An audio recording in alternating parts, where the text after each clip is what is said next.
There you go. He smoked it. I mean, it was funny because he smoked it down the first base line, but like it literally bounced in the infield. It wasn't like he had this ball he launched, but like it almost took the first baseman's head off. It just took a bad bounce, and I'm telling you, like the glove was on the ground, and the first baseman like literally ducked, and the ball went over his head. I mean, if he didn't duck, it would have hit him right in the face. And he got a triple out of it. In the face. But no, I just want to go back to Pablo Reyes real quick, wrap this up. But does he kind of remind you of like a J-Hay light? I mean, J-Hay wasn't like this big time prospect coming up. Mm-hmm. But I feel like Pablo Reyes could almost be like a J-Hay, but with the actual like better hit tool. Yeah, I don't know if his J-Hay really turned out to be a pretty solid glove, like kind of anywhere where you put him. Yeah. I don't know if Pablo like has that in him, but yeah, definitely versatile where you can. I mean, the kid's playing short. And that's why I say like a J-Hay light, because I'm with you too. I mean, I guess we'll see it. We'll have to prove it though. Because that's the thing too. Like, it's not like Pablo Reyes was playing all these positions, so I guess we're gonna find out if he is. But like, I feel like Pablo, he has that versatility. He is more of like a free swinger, kind of like J-Hay as well. He's not gonna walk a ton, but I feel like he just might have a better hit tool. Like, I think the Pirates could be honest on the Pablo Reyes.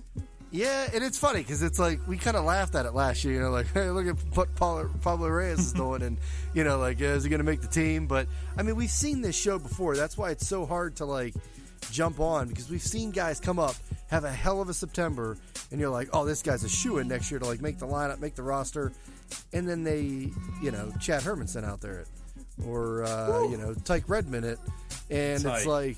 Yeah, that. so, but I mean, look, I like looking at, you know, it's the minor league numbers, but when you look at his numbers overall, I mean, a 760 OPS DiNardo in 7 seasons in the minors, 277, 352 on base, right? 411 slugging. I mean, that's not bad. He's hit everywhere. Like, he's never been a top prospect, but he hasn't ever gone somewhere and struggled. I mean, he doesn't do anything great. Kind of like J-Hay. Like, he doesn't do anything great. Yeah.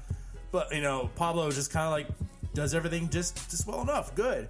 So, you know, I'm not saying up here like Pablo Reyes is going to be J-Hay and he's going to be a starting second baseman for years to come. Like, I think he could be a really good, nice utility player, and hopefully maybe he could turn something better. But going from a guy that no one heard about 7 months ago, you know, to now having a roster spot, and I think he could be a nice little player that the Pirates have right now. Right, and while he, you know, probably would start on the bench, but it's a guy that can jump in here and there and probably give you a decent bat and hopefully, you know, a good glove kind of any, you know, all over. So, and as J-Hay proved in that utility role, you know, before his second baseman, like, you need those guys. Right. That he can be that can be a glue of a team right there. Especially like I could see like that role, especially in his, if he continues to hit, like, you know, we're seeing him where it's not, like I said, he's not going to win any awards, but he's decently hitter. Like, it's a guy that could play himself into a starting role. If there's an injury or something, or he just keeps hitting, like, he's just going to play himself on the field. Mm-hmm. So, you know, let's go for it. So basically what you said, like, Pablo Reyes is Applebee's. That's what you told me. Applebee's has everything, but nothing's really that great. That's Pablo Reyes. Pablo Reyes is Applebee's. You've heard it here first. Let's not give him that nickname. Nah, I'm just saying, but that's my metaphor. Oh, God. Here comes Applebee's. Here comes AB. Yeah, anyway. There you go. You also saw Neil Huntington on the phone on Saturday. Maybe he was talking to Kevin Colbert and telling him to just give AB away. There you go. Maybe he did get that trade down. Maybe that's why the Steelers only got a third and a fifth. Is Neil Huntington was on the phone. Is Neil Huntington on Cameo? Oh, God. Bob might. Bob's like, I need some more skis. Bob's charging $5. Some more slopes. I'll say whatever you want. There you go. All right. I think I'm all spring training talked out for a week. Let's move on. So let's get to our second edition of the NL Central, whatever we're calling it. The deep dive. I don't know. Deep dive? Sure, whatever. So next up on the list is the Chicago Cubs. They were behind the Chicago Cubs. They were behind the Milwaukee Brewers. Second place. Let's sum up their offseason. Sure.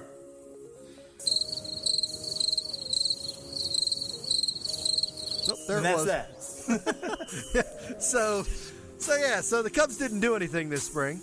or this offseason, and then they're broke. They don't have any money. Their owner came out and said they don't have any money left. They are broke. They're broke. That's pretty much funny. still have the same guys that they had last year. And they have about an $85 million rotation. And Baseball Prospectus predicted them in last place. So they got them going from 95 wins to 80. And I don't know. There's been a lot of talk about it. Apparently the Cubs are real triggered by it. It's like bulletin board material in their locker room, I guess. I don't blame them. I expect the same for any other team. But whatever. But let's put it this way. You and I will talk about it, and we'll point out, why we believe there's some fear in this team of not, being any good, but it's kind of disrespectful, this is a team that won the World Series. They won 90 games last year, 90 plus, and it's like, oh, now you guys would be last in the division. Really, bro? It is, but it's also That's a projection. disrespectful. Like their over under number in Vegas is still high. Like it's a projection, I know. I'm just saying though. I would assume it's going to be bulletin board material because it would be for me too. Baseball Prospectus is apparently not very high on Hamels and Lester and Darvish because that's kind of the only. And look, if you're looking like we talked about the Brewers last week, if you're looking, okay, let's say this team is bad this year. Where are things going wrong? It's the rotation, same as the Brewers. Like, I guess rotation and bullpen. I don't think the Cubs bullpen isn't very. I wouldn't say great. I'll put it this way. You know what? I think they're deep though. When it comes to the bullpen, I think they have 4 good pitchers, really good pitchers, much like the Pirates. I think our top 4 are better than the Cubs' top 4. But what I will say is I think their bullpen is much deeper than ours. Think about it. After you get through our top 4, it's kind of wishy-washy. We're patching some things up. Again, that injury to Edgar just really threw things off this year. And they didn't go out and, we're talking about the Cubs. Like, it's not that the Pirates really went out and got anyone to replace them. So, if it is Lyles in there, that's okay. If it's Liriano, Lyons, someone else, but I think that the Cubs have a really good 4, not as good as the Pirates. But I do believe they're deeper. Who's your 4 guys you're talking about? Murrow, Stroop, Cishek, and Carl Edwards Jr. See, I think Stroop stinks. I know he had a good year last year, but I'm not a big Stroop guy. Plus, he's going to be 34. Morrow's out until at least May. Yeah, but I'm saying I know he had a nice 30 innings last year, but he's old too. The bullpen's old, and I like Carl Edwards Jr.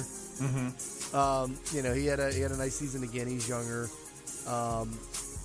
It's just I don't love the bullpen. Like you said, they got some more depth than anything, but obviously the big question is the rotation. Absolutely, and there's a lot of money invested into it. Oh yeah, it's insane. So Lester going to be 35. Was kind of up and down last year. Quintana, we talked about him basically being Nova, basically like Nova, a little better than Nova. Pretty much average, 4.03 ERA. League average isn't too far off from that. And his FIP was worse. He had a 4.43 FIP. Cole Hamels came in, had a nice 12 starts, and they re-signed him to that option that was $20 million. So, boy, they better hope Hamels hangs on because Hamels was like spinning his wheels in Texas. Yeah, he has not looked good. Nope. Like the past few years, and especially this last year in Texas, he looked awful, and the Cubs traded him. They gave up nothing. I don't think the prospect they gave up was in the top 30. That's just how bad he was. Even though Dunlap said, Austin Meadows for Cole Hamels, like right now? Oh, God. Dumb. But regardless, he did pitch. He pitched excellent for the Cubs. But how much are you really buying into? That's a worry. Did Dunlap he's really 35. say that? Jesus. I'm telling you, it was. If it wasn't Meadows, it was something. It was something egregious. It was a top prospect for Cole Hamels, right? Jesus. On a team that you and I both said this is fool's gold. Don't fall in love with this anyways. It ain't gonna happen. Right. Yeah. Great. But regardless, so props for props are due. Hamels pitched excellent when he came to the Cubs. But how much stock are you holding into that? I just feel like I can't. Right. I mean, I'm not saying he's going to be awful next year, but he's just part of that pile of number 4 starters. It feels like they have right now. Right, and then that are all injury, risk. Right, and then you go to Kyle Hendricks. I mean, he's the youngest one. He's, I guess, the one making the least amount of money. He's always been good, but he's just been like, to me. Like, I don't know. He's just there. Like, he doesn't like strike you as like the top pitcher, for a team. He doesn't strike out a ton. Like, his FIP's always like his FIP's always like around average. Like, he's going to be an average pitcher, and he outperforms with the ERA. And like, you're right. He has good control. He doesn't walk a whole lot, but it's like that's another one. Like, he just doesn't do like a whole lot well. Right. But he always, at the end of the year, look at numbers. You're like, wow, you put up a good season somehow. Right. And then Yu Darvish, I mean, massive question mark. Came in last year, 8 starts, wasn't good, and then had the injury. And, I haven't really followed. I mean, I don't know. Not to put you on the spot if you've heard anything about him in spring training. I haven't really seen what he's doing in spring training. If well, his first outing was awful. Okay. Awful. But he is pitching in games then, okay. Oh, yeah, he is pitching. And he's put together some better outings since. Okay.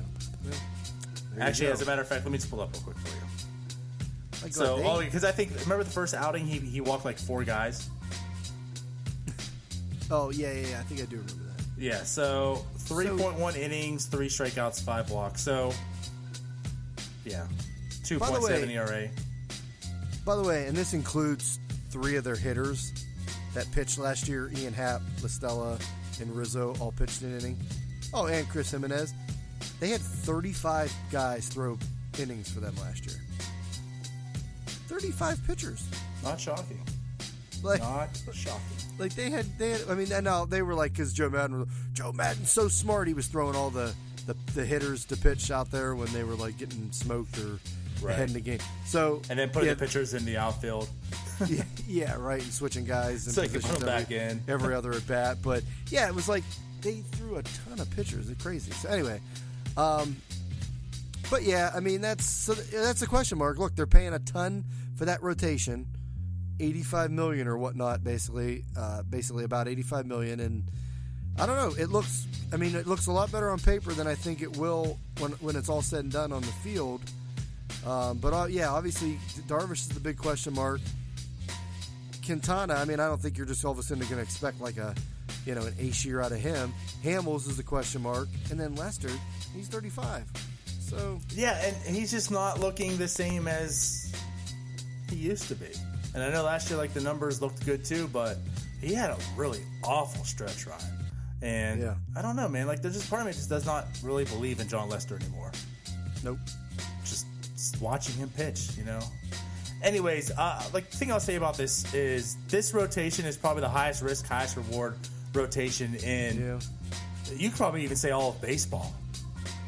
Potentially. I mean, this rotation probably has a risk of just being god awful, whether it's injuries, performance, but it could be good. I mean, you talk name recognition: Quintana, Hendricks, Darvish, Hamels, Lester. All these guys A+ name recognition, either Cy Youngs or in Cy Young talks, not just once, but like multiple seasons. So they have the pedigree to them. Of course, that's why they have the contracts to them. But every one of them too, you could see them falling flat on their face. Is Darvish going to stay healthy? Like, this guy is never healthy. So it's like, how healthy can he be coming off last year? And then is the performance still there? With Hamels, I mean, Hamels and Lester, how are they going to age this year? How are they going to bounce back? I kind of say bounce back. Again, Lester had a good season, but, Hamels especially, like, how's he going to bounce back? So, I mean, clearly, like, this is a huge, huge question mark. And like you said, like, this rotation is going to make or break this Cubs team. Right. Yeah, that's what you would, if something goes bad for the Cubs, you'd have to think it's the rotation. And they don't have depth. Well, that's the thing. So not have depth. That's what I was just going to mention. So what if they have an injury? What if Darvish, goes down again, or somebody else? I guess they're turning to Mike Montgomery, and so that takes an arm away from your bullpen. But then what's after? Like, who's after Mike Montgomery? I mean, we've talked about how they don't they don't develop pitchers. They traded, pretty much anybody that was any kind of pitching prospect like Dylan Cease. And so I don't know who's after him on